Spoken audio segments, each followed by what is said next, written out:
복음 앞에 내 영혼 서네.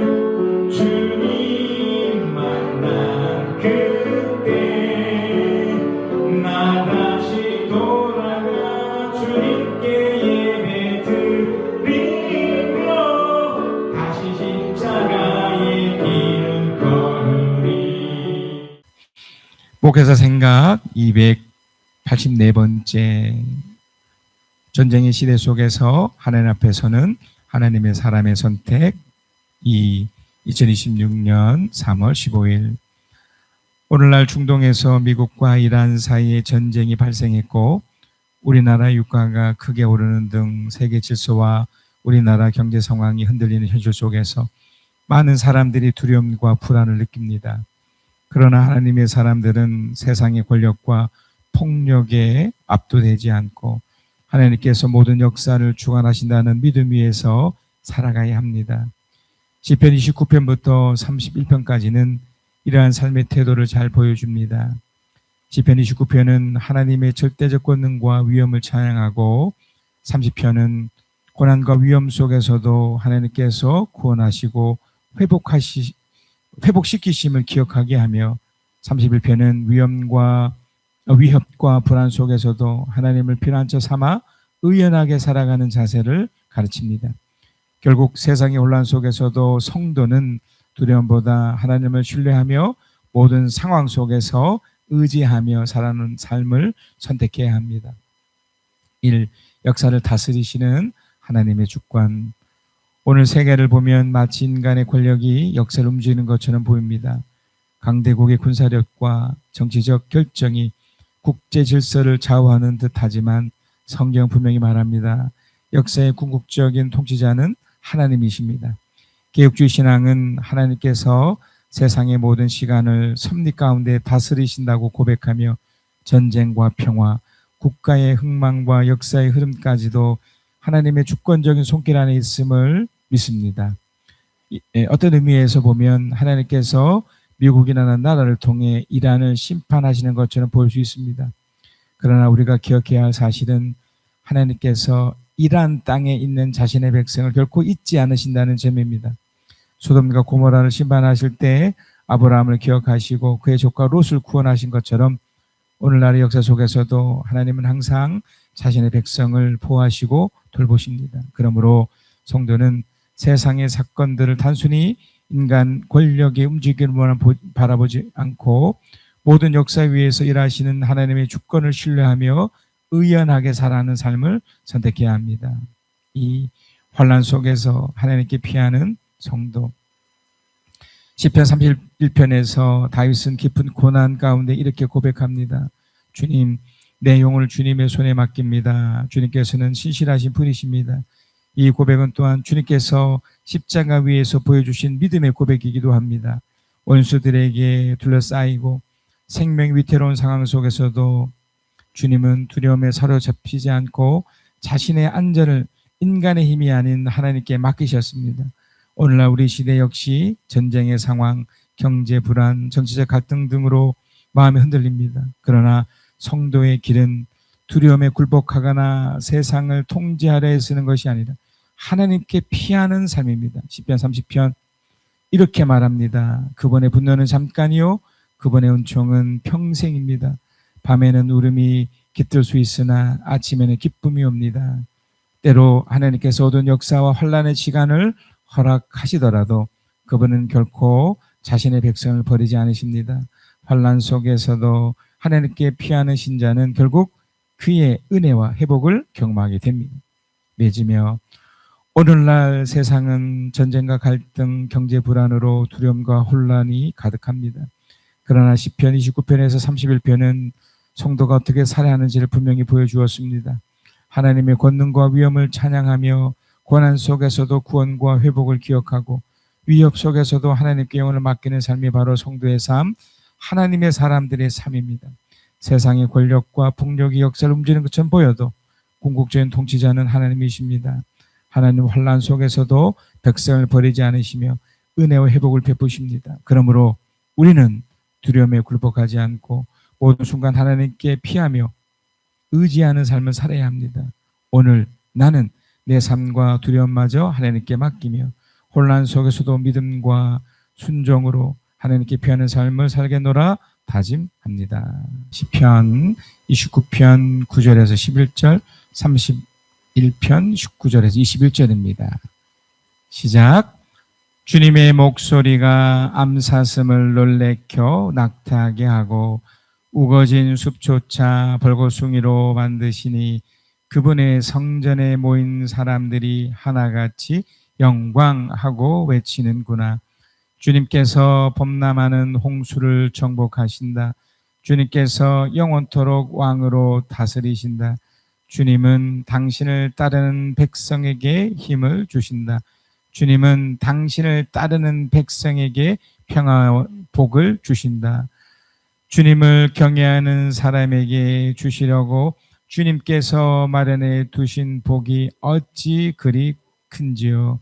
주님께서는 주님께로 피하는 사람들에게 복을 베푸십니다. 사람들이 보는 앞에서 복을 베푸십니다.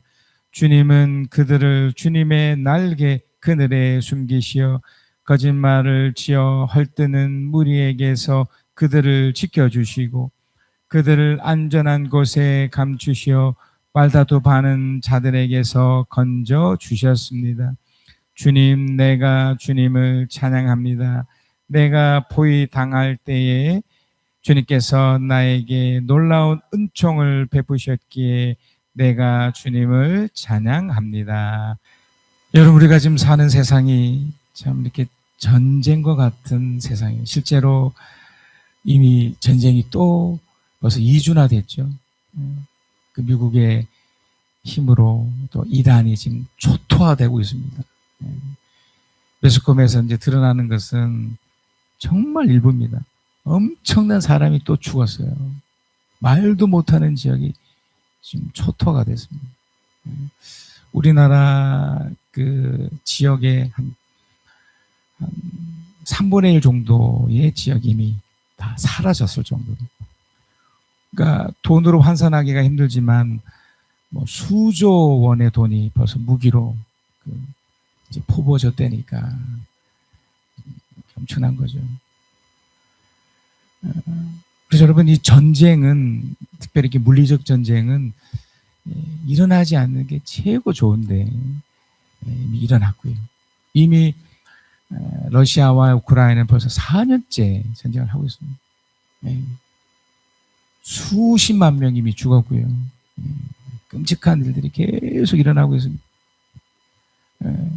그 성경의 무대가 되는 그 이스라엘 땅, 그 가자 지구의 그 이스라엘과 하마스 전쟁은 이미 끝났죠. 하마스가 완전히 초토화됐고, 곳곳에서 뭐 파키스탄, 인도, 곳곳에서 지금 분쟁과 전쟁이 일어나고, 사실 우리나라도 북한과 지금 대치 중에 있는 거지 않습니까? 휴전 상태니까. 김정은이라는 이 젊은 친구가 또 이렇게 미쳐가지고 또 전쟁을 또 일으킬지 모르겠지만, 그래서 여러분, 일단 전쟁을 여러분 정확히 아셔야 돼요. 이게 뭔지. 이 전쟁은 힘을 사용해서 싸우는 겁니다. 더 강력한 힘을 위해서 가지고 싸우는 건데, 이게 집단 간의 충돌이래요. 그러니까 어떤 개인을 넘어서서 국가나 민족, 특별히 정치 집단, 그리고 또 하나 무서운 집단이 바로 종교 집단이에요. 종교 집단. 그래서 우리나라도 왜 뭐 신천지니 이단 사이비가 위험할 수밖에 없는 게 이렇게 집단적으로 충돌을 일으킬 수 있기 때문에 그래요. 이들이 조직된 무력을 가지고, 이게 나라로 치면 어떤 군대죠. 그런 무기를 가지고, 좀 무서운 말로 말씀드리면 체계적인 폭력을 가하는 게 전쟁이에요. 근데 이유가 있습니다. 왜 그렇게 하는지. 대부분 정치적인 목적을 가지고 있는데요. 가장 큰 목적은 권력이에요. 그러니까 남의 것이 더 좋아 보이니 내가 무력을 사용해서 그 상대방의 권력, 상대방의 나라에 그걸 또 영토, 자원을 빼앗는 거예요. 그리고 또 하나가 뭐냐면 바로 종교예요. 그러니까 이슬람으로 개종시키는 거, 기독교로 개종시키는 거. 그래서 여러분 성시환이 복음환이라는 말이 굉장히 위험한 말입니다. 왜냐하면 이 안엔 무시무시한 전쟁이 숨겨져 있기 때문에. 그것이 어떤 결과를 말해주냐면 제가 이미 말씀드렸듯이 엄청난 피해를 일으켜요. 엄청난 사람이 죽게 돼 있고요. 사회 경제적으로 초토화가 됩니다. 완전히 파괴가 돼요. 그 우크라이나 땅을 지금 만약에 재건을 하면 100년이 걸려도 재건을 못할 정도로 그렇게 많이 무너져 있답니다. 그러니까 이 전쟁은 어떤 목적을 위한, 정치적 목적을 위한 극단적인 수단이 전쟁이에요. 그러니까 최종적인 거죠. 그런데 여러분, 이 물리적 전쟁은 어떻게 보면 우리 인생 속에서도 드러납니다. 왜 여러분 이런 말 들어보셨죠? 내 삶의 현장이 전쟁 같다라는 표현이 있습니다. 세 가지가 있는데요. 하나는 내 삶 속에서 나타나는 어떤 문제와의 싸움이에요. 삶의 현장이 전쟁 같다라는 그 표현 속에 생계 문제, 관계 문제, 건강 문제 이런 것들 이게 다 이제 돈으로 연결되어 있는데 이게 문제죠, 문제. 돈이라는 문제. 이것과 우리가 매일 싸우듯 살아가고 있습니다. 여러분 인정하시죠? 또한 이것 때문에 또 두 번째가 이 내면으로 내 이 마음 쪽으로 엄청난 싸움을 해요. 두려움, 낙심, 분노, 어떤 욕망에 관련된 거죠. 이제 이것이 극대화된 것이 이제 정치 집단으로 인한 이제 무력이고요.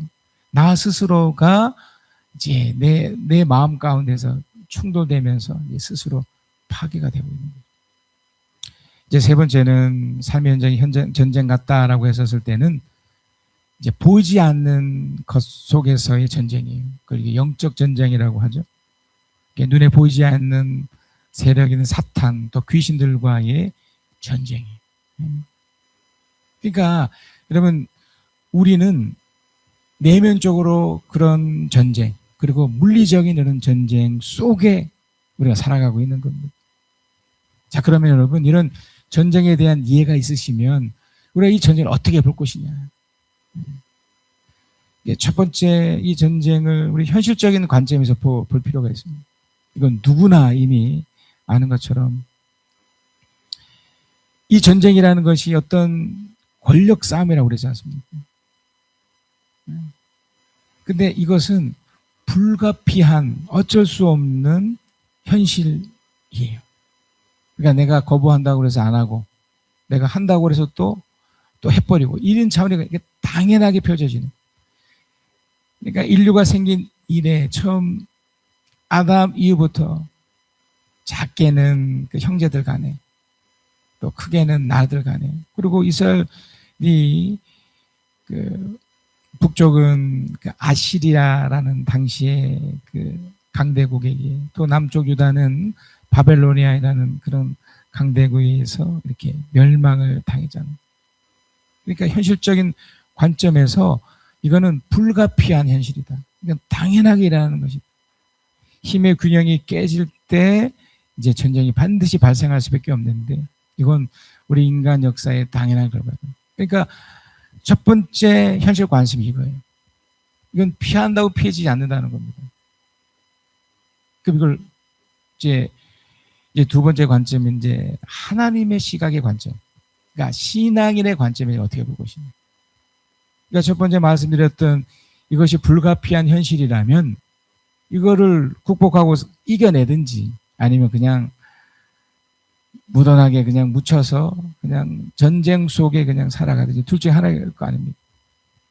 성경은 분명하게 제가 여러 차례 말씀드렸지만 또 요한계시를 통해서 말씀드렸지만 이게 정의 관점에서 우리는 봐야 됩니다. 그러니까 하나님께서 심판의 어떤 과정으로 이 전쟁을 사용하세요. 그러니까 정의와 악의 싸움이라는 거죠. 악을 어떻게 보면 평가하고 또 악을 또 막기 위해서 전쟁이 사용되는 거죠.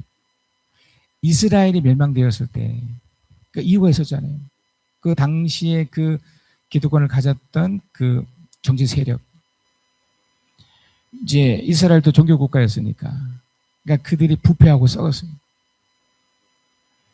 그래서 그들이 이제 하나님을 선택하기보다 또 이집트와 또 손을 잡으면서 안타깝게 바벨론에 의해서 멸망을 당했죠. 그러니까 하나님은 그 이스라엘이 멸망했었을 때 그걸 보신 거예요. 그들에게 무려 11년간이라는 시간을 줬거든요. 그러나 그들은 하나님을 붙잡지 않았습니다. 오히려 하나님의 사람의 당시에 그 믿음의 선지자들을 다 옥에 가두고 또 포로로 끌려가게 만들고 막 그런 지행이 일어났었죠. 지금의 그 이란 같은 경우도 마찬가지입니다. 여러분, 이란은 종교 국가입니다. 1979년도에 그 호메니라는 사람이 전격적으로 탁 등장하면서 이 사람이 독재 정치를 펴요. 그러니까 종교 지도자예요. 이슬람의 그 천주교로 치면 교황 같은 존재인데 이 사람이 10년 동안 철권 통치를 하다가 이제 축출을 당해요. 이제 죽게 되죠. 그리고 이제 나타난 사람이 하메네이라는 사람인데 이 사람 역시 추종자였는데 호메니의 아들을 또 축출하고 본인이 직접 그 자리에 섰버리죠. 무려 26년간. 그러니까 이제는 호메니와 하메네이를 합치면 무려 36년 긴 기간 동안 이란이라는 땅을 강력하게 종교라는 이름으로 사람들을 억압하고 착취했어요.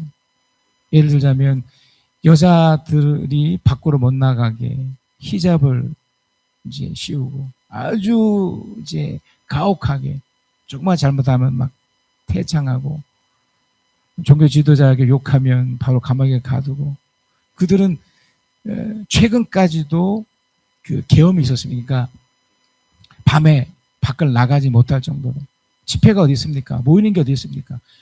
자기들만의 종교니까 다른 어떤 종교를 인정하지 않고 철권 정치를 했죠. 지금의 저 북한처럼 강력한 이제 종교를 가진 그것을 인간들이 볼 때도 야 이건 잘못됐다고 할지언정 하나님 오죽하시겠습니까? 그러니까 정의에 대한 심판인 거죠. 비록 트럼프라는 미국 대통령이 도덕 윤리적으로 좀 문제가 있을지 몰라도 하나님 시각에서는 분명 그건 그 악을 막기 위한 그래서 하메네이가 죽임을 당한 거죠. 우리는 그렇게 봅니다. 하나님의 시각에서 이스라엘이 망할 때도 그랬던 것처럼 지금의 이란 전쟁도 하나님은 심판에 이란을 향한 또 다른 심판일 것이다. 이렇게 보는 거죠. 결국 믿음의 사람들이 보는 이 전쟁의 관점은 바로 하나님의 심판이 펼쳐지고 있다는 거예요. 그 기준은 인간의 죄와 욕망이에요. 야고보서 4장 1절에서 3절입니다. 무엇 때문에 여러분 가운데 싸움이나 분쟁이 일어납니까? 무엇 때문에? 이유가 있는 거죠. 여러분들 안에 싸우고 있는 육신의 욕심에서 생기는 거 아닙니까? 그러니까 예수님 당시에도 그랬고 지금 이란 땅에도 그렇고 모든 분쟁 지역의 그 리더들의 그 악함이 있는 거예요. 그 권력 정치를 위한 수많은 독재 자신들이 그걸 이루기 위해서 우리나라 땅에도 수많은 독재자들이 일어났지 않습니까? 뭐 때로는 좋게도 뭐 숭상도 하고 하지만 결론적으로 그들은 자신의 권력을 위해서 너무나 악하게 했던 것이 사실이니까요. 육신의 욕심에 생긴 것이 아닙니까? 여러분은 욕심을 부려도 얻지 못하면 살인을 하고 탐내어도 가지 못하면 다투고 싸웁니다. 그래서 너무나 멋진 표현이잖아요. 네. 여러분이 얻지 못하는 건 구하지 않기 때문입니다. 3절 구해도 얻지 못하는 것은 자기가 쾌락을 누리는 데 쓰려고 잘못 구하기 때문입니다. 그러니까 하나님은 만홀히 여기지 않는다고 하잖아요. 특별히 목회자인 저뿐만 아니라 모든 작은 일터 속에서의 나름대로 책임을 짓고 가진 사람 다 리더인데 이것을 잘 남용하지 않고 제대로 잘 운영하지 않으면 하나님의 바로 심판이 전쟁이라는 방식을 통해서 과감 없이 하나님이 처단하시는 것이 하나님의 방식입니다. 그래서 여러분, 여기서 이제 첫 번째 여러분이 이제 이해하시고 받아들이셔야 될 것이 무엇이냐면, 전쟁 같은 이 삶이라는 것이 어떤 면에서 보면 하나님의 심판의 펼쳐짐이라는 거예요. 우리가 이미 요한계시를 통해서도 제가 여러 번 말씀을 드렸듯이 인간의 악과 욕망의 결과가 전쟁으로 표출되는 거예요.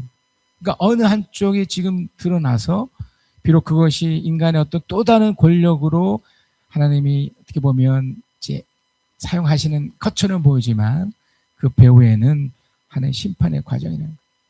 여러분, 결국 이스라엘 망함을 그 바벨로니아가 그렇게 했지만 이후에 바벨론도 또 그 다음 세력인 페르시아에서 또 강력하게 무너지거든요.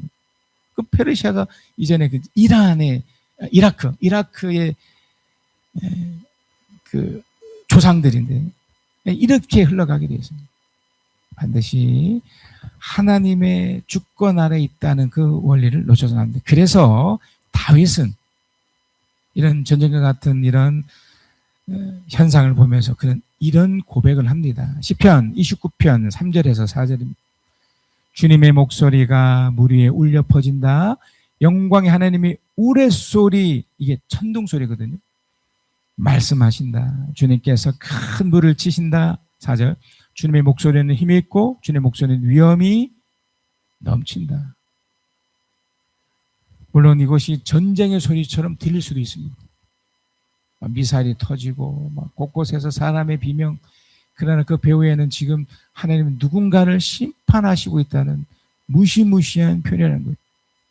시편 29편 9절에서 10절입니다. 주님의 목소리가 암사슴을 놀래켜 낙태하게 하고 우거진 숲소차 벌거숭이로 만드시니 그분의 성전에 모인 사람들 하나같이 영광하고 외치는구나. 이 영광이라는 것이 하나님 믿는 사람들에게는 그 현상을 받아들이는 거고, 그렇지 않은 사람들에게 뭐겠습니까? 이건 하나의 큰 두려움이죠. 그러니까 전쟁이 일어나지 않는 것이 가장 좋지만 전쟁이 이미 일어나고 펼쳐진다는 것은 지금 하나님이 심판하고 있다는 거예요. 누군가를, 또 어떤 집단을, 또 어떤 과정을 심판하고 있다는. 10절. 주님께서 범람한 홍수를 정복하신다. 주님께서 영원토록 왕으로 다스리신다. 결국 여러분, 하나님이 모든 걸 주관하고 계십니다. 내 삶과 펼쳐지는 그 모든 것 속에 지금 미국과 이란의 전쟁의 배후에 하나님이 지금 무언가 역사하고 있는 거예요. 한쪽을 강력하게 지금 심판하시고, 또 강력하게 무언가 그 속에서 심판 후에 나타나는, 이제 이후에 한 번 더 보겠지만, 은혜를 그것에 해보시는 거죠. 그래서 여러분, 전쟁 속에서 하나님의 사람은 결국 어떻게 살아야 될까요? 시편 30편 4절의 소절입니다. 주님을 믿는 성도들아, 믿는 성도들이 전제가 있죠. 아무에게나 이런 얘기하지 않죠. 그러니까 전쟁이 일어나지 않게 하는 것이 가장 현명하고 가장 멋진 거지만, 일어났다면 빨리 이제 수술해야겠죠. 주를 믿는 성도들아, 주님을 찬양하여라. 그 거룩한 이름을 찬양하여라. 자, 5절. 우리 5절 함께 읽겠습니다. 시작. 주님의 진노는 잠깐이요 그의 은총은 영원하니 밤새도록 눈물을 흘려도 새벽이 오면 기쁨이 넘친다. 하나님의 사람들도 후회할 수 있습니다.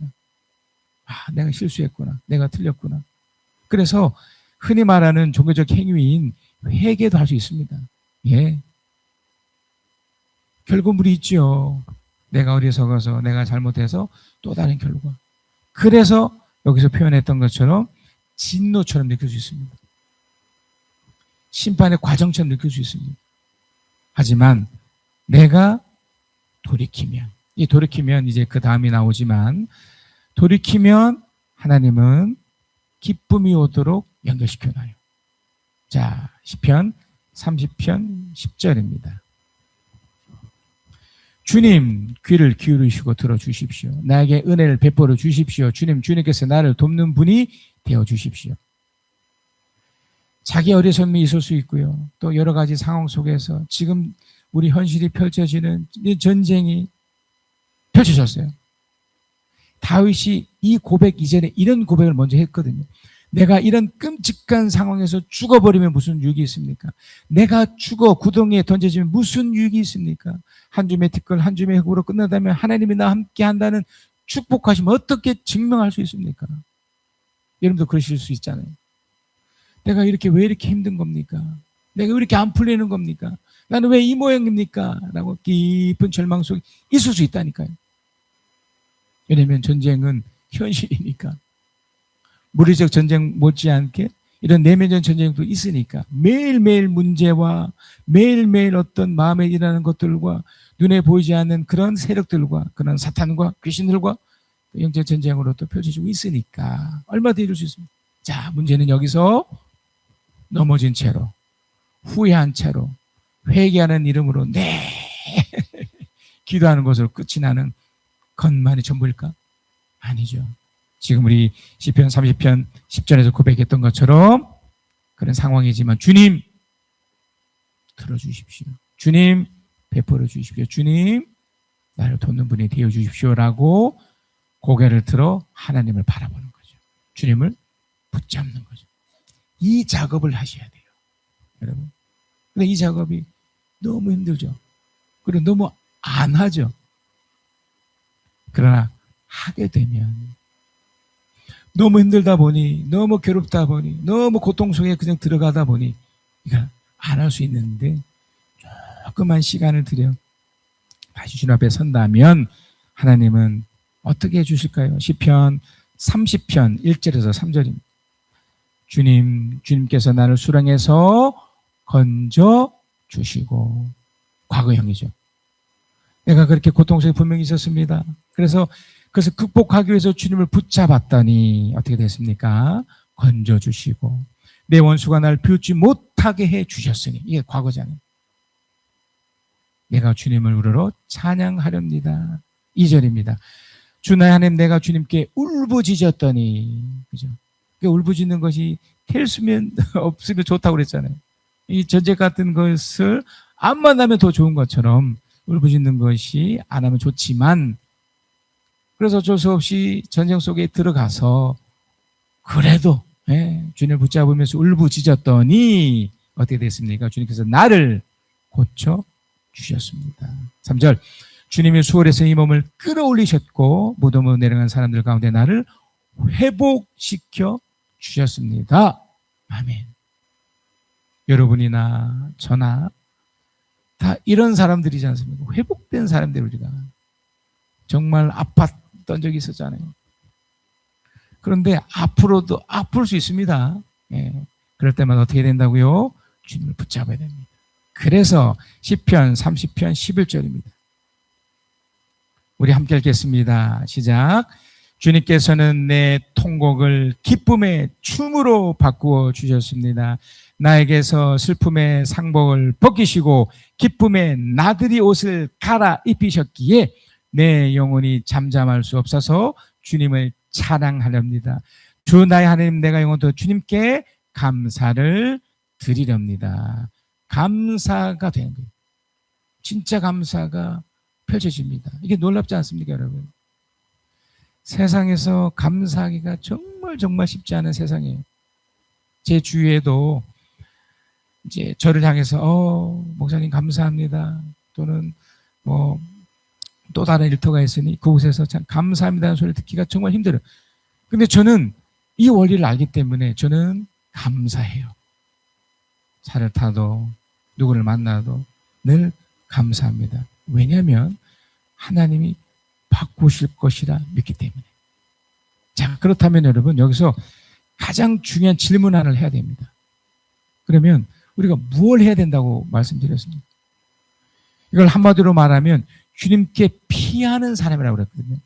여기도 주님 나를 도와주십시오. 그러면 그저 종교적 행위인 교회 가서 그냥 기도만 하고 그렇게 해야 되는 건가?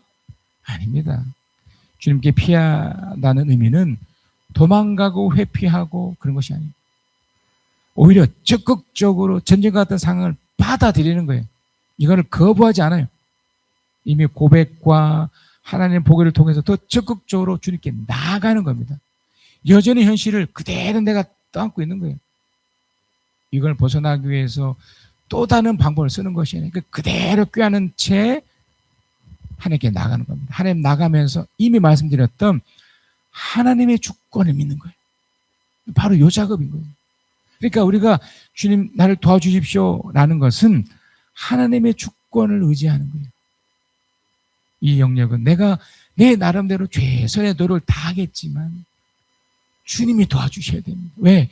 주님이 결정권자잖아요. 이걸 풀어주셔야 됩니다.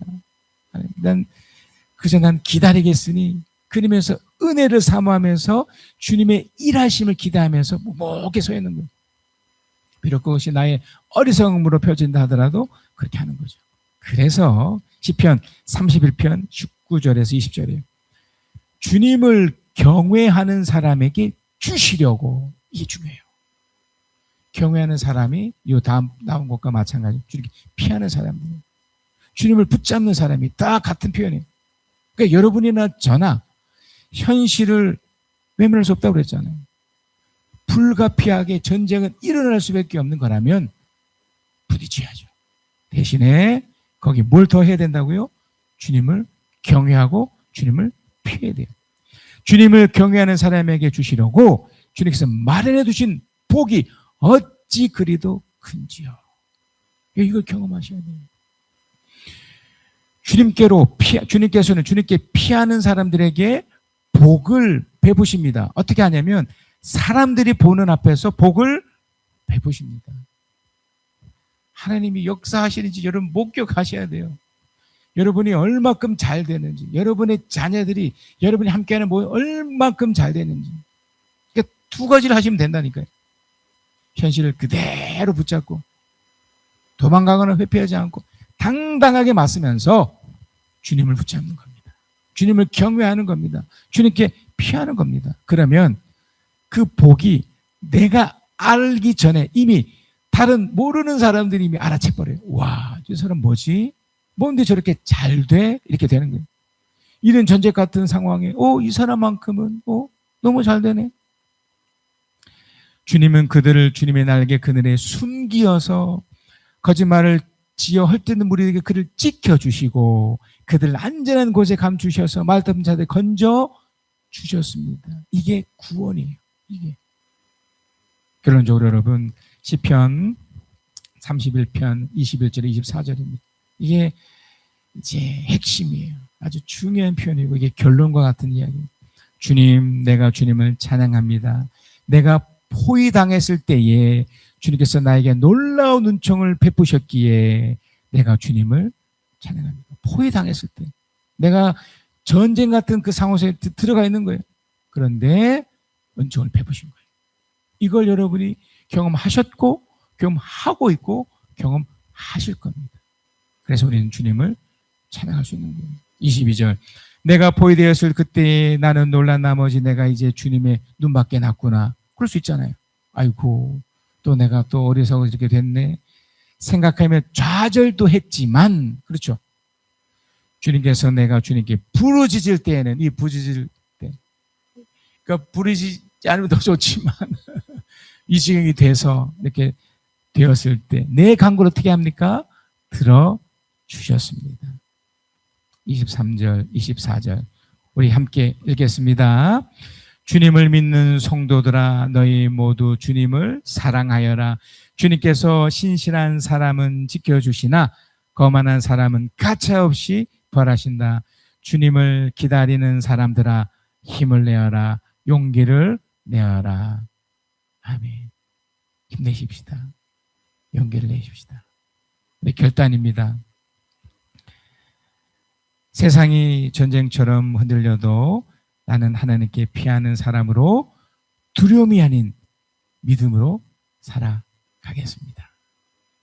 우리 한번 외치십시다. 시작. 세상이 전쟁처럼 흔들려도 나는 하나님께 피하는 사람으로 두려움이 아닌 믿음으로 살아가겠습니다.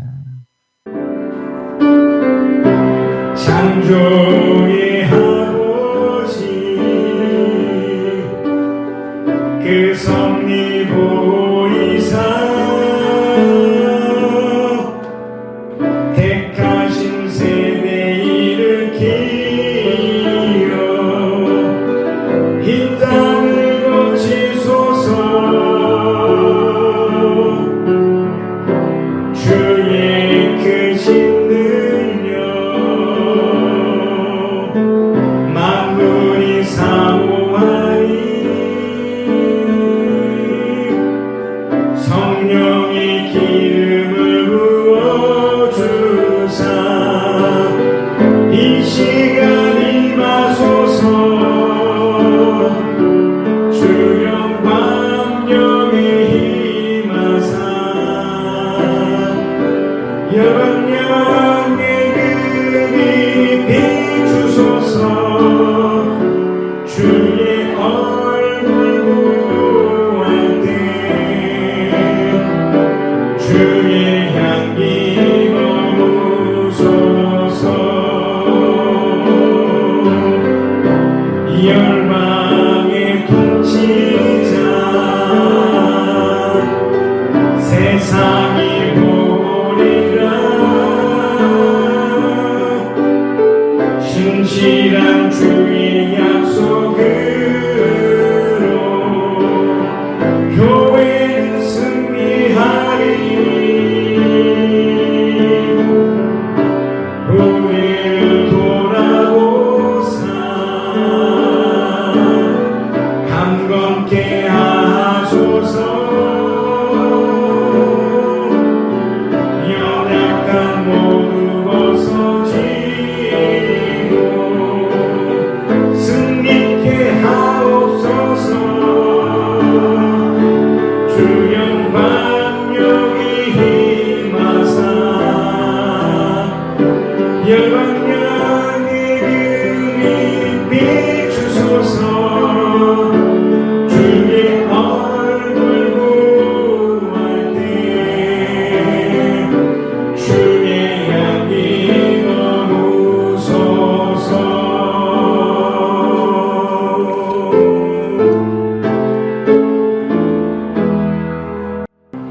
내 주는 강한 성이요 방패와 병기 되시니 큰 원난에서 우리를 구하여 내시리로다.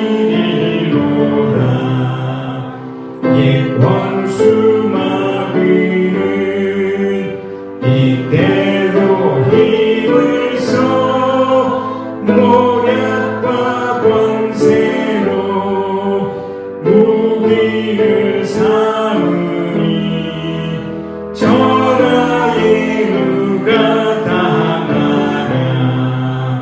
내 힘만 의지할 때는 패할 수밖에 없도다. 힘 있는 장수 나와서 날 대신하여 싸우네. 이 장수 누군가 주 예수 그리스도 만군의 주로다. 당할 자 누구랴 반드시 이기리로다. 이 땅의 마귀 들끓어 우리를 삼키려 하나. 겁내지 말고 섰거라. 진리로 이기리로다.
못한